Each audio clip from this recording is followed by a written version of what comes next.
Halo, Shalom saudara. Kembali lagi lewat media ini saya menyapa saudara. Ya, saudara saya berharap baik-baik dan sehat-sehat selalu. Saudara, pada kesempatan ini saya ingin menjelaskan kepada saudara, kenapa sih kita harus berpuasa? Ya, yang biasa kita lakukan hari Rabu jam 8 malam sampai hari Kamis jam 3 sore.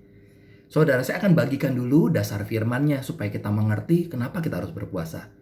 Kalau saudara mau lihat di Yesaya 58 ayat yang ke-6 sampai 12. Saudara bisa catat ayatnya atau nanti diulang-ulang lagi aja YouTube ini ya. Yesaya 58 ayat 6 sampai 12. Firman Tuhan berkata begini.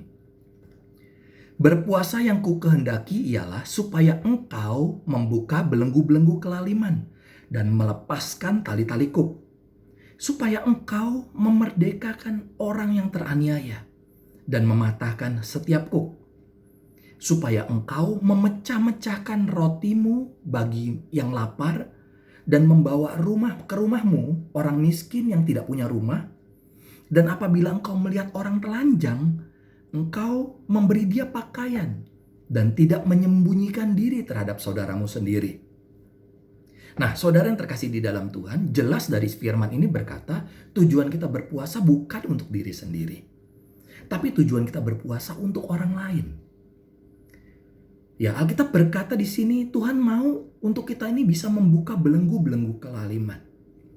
Jadi kita datang kepada Tuhan merendahkan diri di hadapan Tuhan. Kita sangkal keinginan kita, kedagingan kita. Apa yang kita suka, apa yang kita mau, kita relakan. Udahlah Tuhan, aku rela enggak terima ini semua. Asalkan Engkau senang dan orang lain itu diberkati. Orang lain itu bisa melihat Engkau dalam dunia ini, dalam dunia yang gelap ini. Saudara, kita lihat di sini kita berpuasa tujuannya untuk orang lain. Di sini firman Tuhan berkata untuk melepaskan tali kuk, juga memerdekakan mereka yang teraniaya. Saudara, banyak orang-orang di luar sana sedang bergumul saat ini. Apalagi kondisi COVID seperti ini, pandemi seperti ini. Banyak mereka yang sudah di PHK. Udah jutaan orang di PHK di Indonesia ini, saudara. Saudara lihat banyak orang yang gak bisa makan, kehilangan pekerjaan. Saudara, kita perlu yang namanya kita relakan bahwa udahlah kita berbagi dengan mereka. Apa yang menjadi jatahku, aku bagikanlah kepada mereka. Itu sebabnya Alkitab berkata, supaya engkau memecah-mecahkan rotimu bagi yang lapar dan membawa ke rumahmu orang miskin yang tidak punya rumah. Dan apabila engkau melihat orang telanjang, engkau ini memberi dia pakaian dan tidak menyembunyikan diri terhadap saudaramu sendiri. Itu sebabnya tujuan berpuasa untuk kita tuh bisa melihat kebutuhan orang lain itu lebih penting daripada kebutuhan kita sendiri. Berpuasa itu berkorban, saudara. Tuhan Yesus selama di dunia, dia berpuasa, dia berkorban supaya orang-orang itu datang dan melihat bahwa Tuhan itu adalah Tuhan yang luar biasa. Tapi saat ini, di zaman ini, kitalah yang harus berpuasa. Ya, bukan Tuhan lagi, tapi kita. Kita yang mengambil bagian sebab kita ini partnernya Tuhan. Kita yang berpuasa untuk Dia. Ya, untuk Tuhan dipermuliakan. Alkitab berkata selanjutnya, saudara, di ayat yang ke-8, pada waktu itulah terangmu akan merekah seperti fajar dan lukamu akan pulih dengan segera. Kebenaran menjadi barisan depanmu dan kemuliaan Tuhan barisan belakangmu. Orang yang berpuasa, Tuhan tidak pernah juga mengabaikan. Alkitab berkata, lukamu akan pulih dengan segera. Itu sebabnya kita berpuasa bukan berarti kita tidak ada masalah. Justru saat saudara ada masalah, saudara berpuasa untuk orang itu. Saudara nggak berpikir lagi tentang diri kita. Dan saudara terus melihat, aku butuh ya. Aku nih sengsara ya. Aku kasihan ya. Bukan aku lagi, saudara, begitu nggak ada gunanya. Tapi justru dengan berpuasa ini, saudara berpikir bahwa aku nih dalam keadaan masalah ya. Tapi aku bisa melihat orang itu lebih ada masalah dibanding kita. Itu sebabnya kalau saudara pengen bebas dalam masalah saudara, ambil berpuasa. Kenapa? Saudara tahu saudara ada masalah apa misalnya. Saudara sedang kekurangan. Saudara cari orang yang lebih kekurangan dari saudara. Berkati orang itu. Doakan, puasakan orang itu. Percayalah, lukamu akan pulih dengan segera. Kita berkata tadi. Amin, saudara. Itu sebabnya sekali lagi berpuasa. Kita relakan, kita berkorban. Apa yang menjadi harusnya kita terima. Tapi kita berikan, kita terima ini, kita berikan untuk orang lain. Supaya orang lain itu mendapatkan sesuatu dari Tuhan. Ya, nanti Tuhan yang akan gantikan kepada setiap kita. Ya, jadi bukan berarti berpuasa saudara untuk diri saudara. Waduh, aku nih berpuasa supaya aku kaya. Aku berpuasa supaya aku sembuh dari sakitku. Nggak ada bedanya saudara dengan pesugihan. Ya, saudara terkasih di dalam Tuhan, sekali lagi kita berpuasa untuk orang lain. Lihat lagi di ayat yang selanjutnya.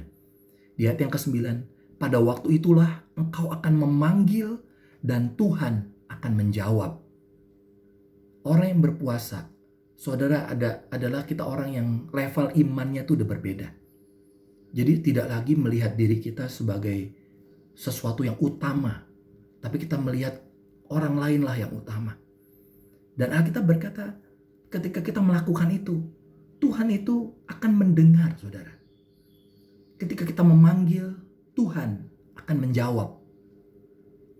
Engkau akan berteriak minta tolong, dan Ia akan berkata, ini aku. Kita bisa bilang, Tuhan tolong orang itu, Tuhan berkati orang itu. Dan saudara tahu, langsung Tuhan jawab, ini aku. Apabila engkau tidak lagi mengenakan kuk kepada sesamamu, dan tidak lagi menunjuk-nunjuk orang dengan jari dan memfitnah.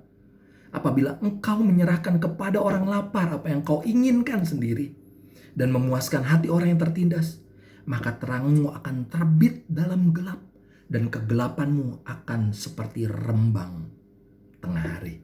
Saudara lihat di sini, saudara ya. Alkitab berkata, ketika kita memanggil, Tuhan akan menjawab, ini aku. Tapi Tuhan juga lihat bagaimana hati kita saat kita berpuasa. Tuhan berkata bahwa kita tidak lagi nunjuk-nunjuk orang. Kita berpuasa nggak boleh kita juga ada rasa benci dengan orang. Masih nunjuk-nunjuk, ini dia begini nih, dia begini nih. Nggak boleh salah-salahin orang. Justru kita harus datang dengan merendahkan diri di hadapan Tuhan. Alkitab berkata, ini caranya kita berpuasa di dalam Tuhan. Lihat saudara di sini. Apabila engkau menyerahkan kepada yang lapar, di ayat yang 10 berkata. Jadi kita menyerahkan kepada yang lapar apa yang kau inginkan sendiri. Jadi kita rela apa yang kita inginkan nih, kita kasih ke orang lain. Luar biasa loh saudara, kalau kita bisa lakukan berpuasa ini. Kalau saudara masuk di dalam berpuasa, saudara saya kasih tahu ya, saudara masuk dalam level iman yang berbeda dibanding orang-orang kebanyakan. Banyak orang tidak mau berpuasa. Kenapa? Karena lebih mementingkan dirinya sendiri. Orang yang berpuasa, orang yang berkorban, rela mementingkan orang lain daripada keinginannya sendiri. Itu berbeda saudara. Dia masuk dalam level iman yang berbeda. Dan orang itu yang seringkali doanya pasti dijawab Tuhan. Lihat di sini, Alkitab yang berkata saudara. Apabila engkau menyerahkan kepada yang lapar apa yang kau inginkan sendiri, dan memuaskan hati orang yang tertindas itu, maka terangmu akan terbit dalam gelap. Dan lihat saudara, kegelapanmu akan seperti rembang tengah hari.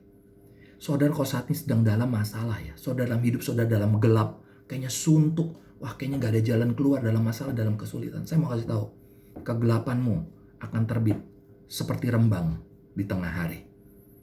Saudara, itu sebabnya berpuasalah kalau saudara sedang dalam masalah saat ini. Berpuasalah untuk orang lain. Tuhan akan jawab saudara. Kayak tadi di ayat yang sebelumnya, kalau saudara di ayat yang ke-8. Pada waktu itulah telahmu akan merekah seperti fajar, dan lukamu akan pulih dengan segera. Orang yang berpuasa akan juga Tuhan pulihkan lukanya. Sebab kenapa? Dia gak memikirkan dirinya. Tuhan akan bela orang yang seperti ini. Itu sebabnya saya mengambil bagian puasa ini. Saudara, kalau saudara, saya boleh cerita kepada saudara dari hati saya ya. Ketika ada beberapa saudara kita sharing tentang permasalahan di dalam kehidupan mereka. Saya cuma bilang, Tuhan, aku mau mengambil bagian. Paling tidak aku mendoakan. Aku berpuasa, aku berdoa buat orang itu. Supaya permasalahan saudara kita ini cepat selesai. Saudara ambil bagian ini. Amin saudara. Ini satu bagian yang mulia. Yang Tuhan mandatkan kepada setiap kita, orang-orang percaya. Ya, lihat lagi saudara. Ayat yang ke-11. Tuhan akan menuntun engkau senantiasa. Dan akan memuaskan hatimu di tanah yang kering. Haleluya. Dan akan memperbaharui kekuatanmu. Engkau akan seperti taman yang diairi dengan baik. Dan seperti mata air yang tidak pernah mengecewakan. Engkau akan membangun reruntuhan yang sudah berabad-abad dan akan memperbaiki dasar yang diletakkan oleh banyak keturunan. Engkau akan disebutkan yang memperbaiki tembok yang tembus, yang membetulkan jalan supaya tempat itu dapat dihuni. Saudara, berbahagia enggak kita mengambil bagian di dalam puasa ini? Tuhan sendiri yang berkata dia akan menuntun kita senantiasa. Tuhan sendiri yang berkata dia akan memuaskan hati kita di tanah yang kering. Saudara, kekeringan yang kita alami ketika kita datang kepada Tuhan. Tuhan, aku mau bela saudaraku. Meskipun saudara sedang dalam masalah. Kalau saudara sedang sakit saat ini, saya mau kasih tahu ya. Cari orang yang sakit. Doakan, puasakan orang itu. Saudara jangan pedulikan kondisi saudara yang sakit saat ini. Ambil bagian untuk orang itu. Saya percaya Tuhan akan tolong saudara. Sebab Alkitab yang ngomong bahwa terangmu akan terbit, akan merekah seperti fajar. Dan lukamu akan pulih dengan segera. Ambil bagian saudara. Ini kesempatan kita. Mari berpuasa. Amin saudara. Saya percaya firman ini jadi berkat buat saudara. Membuat saudara semakin bergairah berpuasa bagi Tuhan. Bagi jiwa-jiwa untuk kemuliaan nama Tuhan. Saya percaya saudara akan semakin bersemangat. Semakin mencintai dan dekat dengan Tuhan. Sebab orang yang berpuasa, Tuhan akan semakin dekat dengan dia. Alkitab berkata, ketika engkau memanggil, aku akan menjawab kata Tuhan. Ini aku. Luar biasa. Orang yang berpuasa, dia hidupnya akan semakin intim dengan Tuhan. Dia tidak akan kehilangan sesuatu yang baik yang dari Tuhan. Amin saudara. Sekian, Tuhan memberkati setiap kita semua.